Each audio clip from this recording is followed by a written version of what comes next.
Hello, and welcome back to episode 9 of Everything in the Sky with me, the Rusted Gamer. And thanks for joining me today. We're going to get right into it. We have a few farms to build, we have some stuff to craft. And the first thing we're going to be doing today is we're going to be getting into this other mod pack here, which is Energy and Wireless, which is part of Create. So we pretty much have everything to build, I think, just about all of this. Right here, so we've already done the wire. Let's go ahead and get that. I've also built 3 more of the catwalks. We have the iron catwalk over there, copper catwalk over there, of course, and it doesn't look like it tarnishes, so I actually like that. I wanted to keep it to copper. And then just to flex, I've got the netherite catwalk over here. They're all pretty much the same, all leading out. And kind of what I want to do is get away from this, because I believe when we do this next mod pack, we'll be able to hang wires from underneath here. And I'm thinking I can just run all the power down the wires and kind of conceal everything a little better. I will still have to have all of the other create mechanisms required to build everything. But I've already been making a lot of sheets.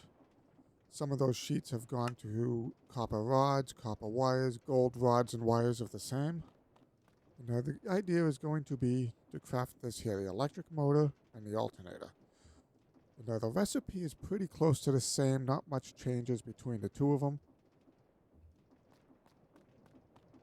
So we already got it set up with a crafting area over here. Ignore these guys here. Yeah, okay, so ignore these blank spots here. Those are blank plates to just run the sheets all the way through. And then, of course, as you can see, I already got some andesite alloy loaded up in the iron rod. So basically, all I'm going to need for these are the spools and the capacitors, and I'm just going to do that manually off camera. The copper spool. Bam. And gold. Oop, and gold spool. Bam. All right. For a capacitor, we need the zinc and copper sheets, and then the redstone torches, which I already have. And check this out, I already got the zinc and copper sheets. And we've got capacitors. Okay, I got all the resources we need now to build both of our electric motor and alternator. But before we do that, let's go ahead and take the ender I made with the ender pearls I got from sifting and the blaze rods from the ender fortress. Look at that, look at that. We can make a portal. Ender portal frame, we now got 15 of them. Fantastic. I don't really know about actually putting that down. If it's just functioned, if I have to make it the same size or anything like that. We'll have to figure that one out at a later point in time. I'm probably going to want to give that its own island, to be honest. Let's go ahead and test this out. Gold, gold, gold. Oh. Oh. Yeah. Turn it on. Try this again.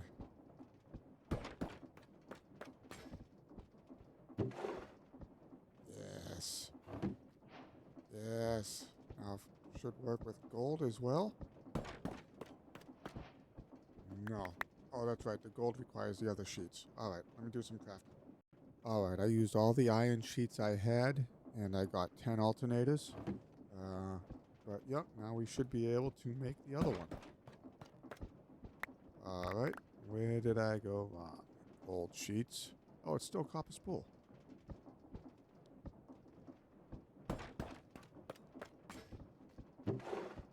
Here we go. Electric motor. Awesome. Awesome. Check it out. Check it out. Fully automated. Love it. I mean, not fully automated because I have to load everything, but... All right. Next up, the small and large connectors. Bam. Bam. And now I'm out of slime, so it's going to take a little while to be able to build more, but I am going to do another 2 rounds of that. And that's for low and high voltage, right? So high current wires is the large connector, and low current wires are the small connector. And I'm not entirely sure what the difference is yet, if I'm being honest. I have to go through all the different menus and kind of learn how it's all going to work and where I'm going to need the voltage. But we'll worry about that later. And the accumulator. Basically a battery. There we go. All right, welcome back. Not a lot has changed. Not a lot has changed, but check it out. Cod. Cod. I established a villager who's a fisherman, and you can buy buckets of cod. Um, it's a far cry from the full-on life I would like to have in here, but I mean, I don't have coral, so it is what it is. But life, my moat has life. Now I just have to figure out how to get some more into it. All right, so this is kind of how we're looking at it. I'm going to have to go and find out just how many trees we have to find out how wide this has to be. But if I put saws on both sides, oh, and I fell. And then underneath here, I'll put the deployers. And the one thing I will have to do in order to make this farm functional is remove one level of dirt from underneath. Check it out, check it out. This is more or less the farm. Yeah, it doesn't look like much from above. Let's go ahead and get below. All right, so this is where what's really going on is going to be happening. You got the deployers under here, and I do have to check my width to make sure it can accommodate all the trees so far. But you got the deployers under there. We'll eventually program them with specific saplings that they can plant, and they will plant the block above from underneath. Fantastic little system if you have the ability to make it work. And then I got a couple of chests on the other side to act as temporary storage, and my portable interface. And really, the only thing left at this point is to set up the gantry line somewhere. I haven't decided where I want to put it yet. Um, but, I mean, I might just. Well, if I'm going to have a vault underneath, I got to make sure I leave enough space for the vault underneath the portable interface. Yeah, but other than that, I mean, I could easily put it over here. I could put it hanging off the side. I mean, I could make something that comes down one block and hangs it off the side that way, and that would work totally fine. So I still got a little bit of dirt to mine on either side, and I might make this a little bit longer. Uh, well, I probably won't, but I build things like 4 times. So let me go ahead and get some finishing touches done here. All right, so we're back. I've been doing some work. I got my electrical lines run. Um, I had to put a lot of connectors to keep the wire from sagging. I didn't realize the wire would sag. I don't know if you can, yeah, you can kind of see it. Um, so yeah, I used a lot of connectors. Not sure if I like it. We'll see. First time playing around with the mod. Just gonna go ahead and get the alternator hooked up. And I have no idea if that's a lot of power, but we don't actually need a lot of power, so we'll go from there, and then we'll go and get the wood farm portion hooked up in a second. All right, and then everything now should be powered. That's powered. All right, now if we come back over here to the wood farm, the only thing I need now to have this work is to set up a redstone contact somewhere. This guy here, both on the mechanism and 2 places around here, so I can duplicate the same back forth system that we use on the crops farm. And then if we look in this backpack, these are all the different trees I can plant. I got it from that trader guy up top by the steam engine. So there's a lot of wood. There's a lot of wood. And then there is some other wood in the game as well, but we can't actually plant that at the moment. And actually, now that I think of it, I'm missing the blazing saplings that come out of one of the sifters. So I'm going to have to go and grab that as well. All right, check it out. Check it out. I got it hooked up. It's moving. Um, had to take a quick run back to storage. Need to lever in the small connector to make this function, not the big connector. But not a big deal. Now I should be able. Oh, yeah. Look at that. Look at that. It's moving. I'm going to put a lever on this side. We're going to flip that. And we're going to bring it back this way. And then I'm going to get the redstone contacts programmed. And also figure out where I'm putting them. Probably somewhere on the right-hand side of the mechanism. But let's go ahead and get it back here so I can figure out where the turn spot is going to be. All right, well, this is totally complete now. It's good to go. It cycles back and forth just fine. I have a vault system set up on the other side.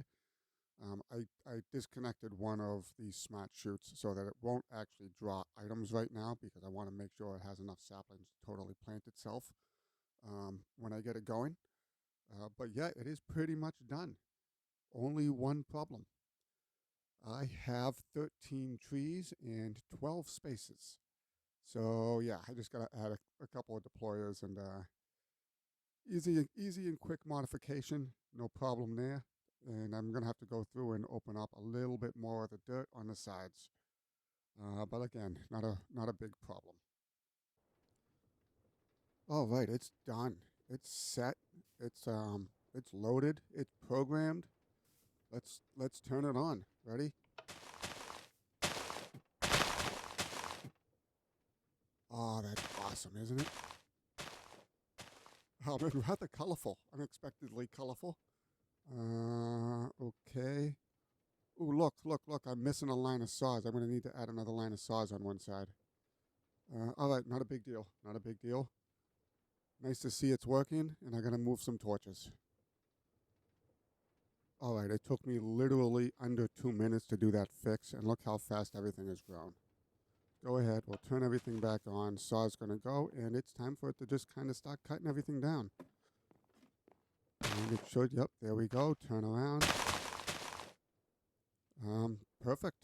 That's absolutely perfect. It is popping a line off at the end, so maybe I'll just put a hardscape block there so it doesn't plant a tree. Did I miss a saw on the other side too? Darn. I am a little bit concerned about the amount of saplings that are just randomly popping off. I'm not entirely sure why that's happening. I really hope I don't actually have to change how the machine works, but if I do, it really wouldn't be that big of a deal. So we find ourselves way out here on a dirt platform, pretty far away from the island, even though it doesn't look that way. And yeah, I'm almost ready to go to the end. I don't even know if this is going to work. Is it? No. Okay, so, well, you can't be unbreakable. Check it out. Check it out. I have a portal to the end. Next episode, we're going to start going to the end because I want an elytra. I can't walk around this massive island anymore. I need to be able to fly. And the only issue I think I had is I didn't follow the directions correctly. Um, the directions tell you to stand in the middle and then place all of the end portal frames in a circle while you're in the middle. And I think that's probably because they're directional. But yeah, I got an end portal frame. So I am going to be fighting the dragon very soon. Alright, so I made a few quick changes over here to the machine. I added some iron plate on either side, mainly so when it transitions between directions, it doesn't plant saplings and waste saplings. And same thing over here, and this one is a little bit wider. If we come down below, as I moved my locations here, the redstone contact and the item transfer chute are now further back so that both things happen over the iron plate, both again to prevent sapling loss and also to guarantee that things always get planted. Now, as long as it harvests a tree, it should have the saplings going over the dirt that it just harvested. And then if we look up top real quick, I moved the chests that were down below up top so I can actually look into them, something I couldn't do before. I was having that issue. And then these sea lanterns are up here for light. Unfortunately, when the mechanism is functional, it does not provide light as far as I can tell. But that's okay. I can put some light sources up here that aren't the torches. I want to be careful and not overuse those experience blocks as light sources, but they do work well with the green up here. And I could potentially hide them under some like leaf blocks too. All right, so before we start this guy up again, if we take a look in this bag here, this is everything our tree farm is going to drop. Ignore this one right here. So it's like 23 items, right? And yeah, I mean, that's a lot. But theoretically, once we put it all in and we load it up, we'll never need to actually get saplings again. So we don't necessarily have to save the saplings. And all of the ones that we plant are totally renewable either through our sifting mechanism down there or the trader that's over there that we can't see from this distance. So that's a thing. And the other thing is apparently all of these blossom saplings, which are different colors, drop only the same type of wood, the blossom wood, this color here. So I can actually shorten my saw mechanism by 4 and only plant one blossom tree if I only want the wood. So I might actually do that. I'm definitely going to only make the storage capable of holding the wood variants for now, which brings with the wood plus the sticks and I guess the apples. And I'm not even sure if I should bother with the sticks. Definitely the apples. So we're only going to need like 10 or 12 different storage spaces. And basically, with this setup now, I'll move the majority of the vault back this direction a little further, and I will somehow set up the storage directly below it, so I then have access to all of the storage with space below that for some sort of automation, if there's any type of automation I want to add. And then the next thing is, look at my tools, look at everything. Everything is set up. We are good to go for the end next episode, and I really want an elytra. All my gear, I even have managed to get the feather falling. All my gear is good to go. I got a helmet around here too somewhere. There we go, right there.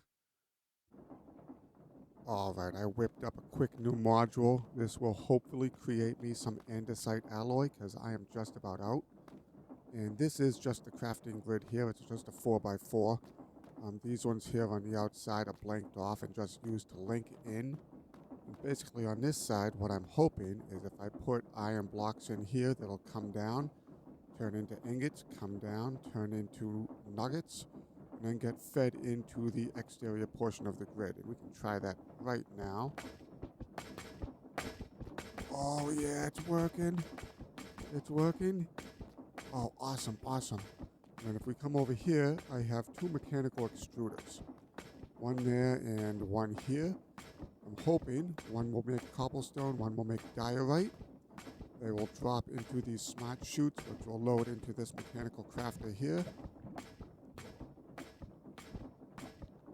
And we don't want that in there. Which will make andesite. I'll drop it off into this vault, which will then drop off onto these 2 conveyor belts. And then load into the machine that way, and then make our andesite. So if we do this, what's wrong? Oh, they're not hooked up. And the cog here. Alright, the andesite's going into the vault. The vault should be dumping. Yes, check it out, check it out, check it out. Alright, so I'm going to have to make a slight change.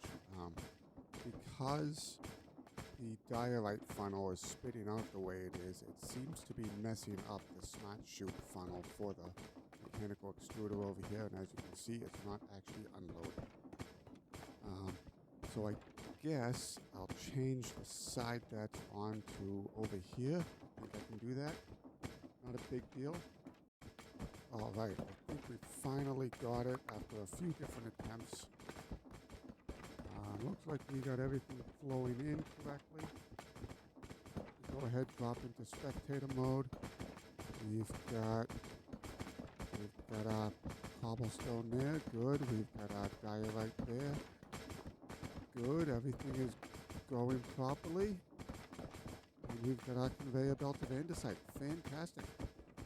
This is a nice, tiny little generator. And the only manual input is the ore, which will go in here. And I'm going to go ahead and do that now.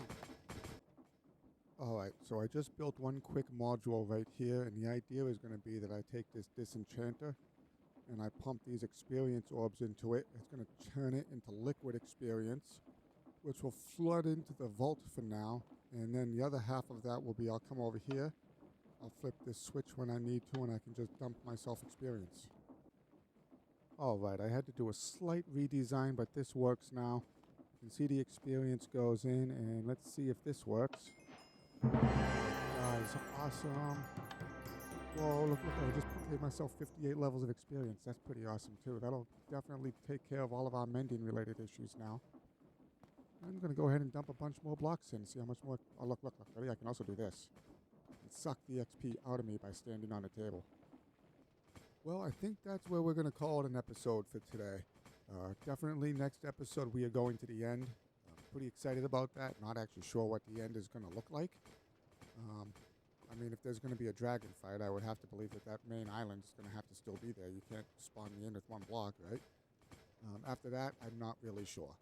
Definitely want an Elytra though. Tired of running everywhere. I'm ready to be able to fly around. I'm already mass producing fireworks, so shouldn't be an issue. So yeah, until the next episode, I've been the Rusted Gamer. You know the deal. Like, subscribe, favorite, and comment. Yeah, comment too. Until the next episode, have a great day.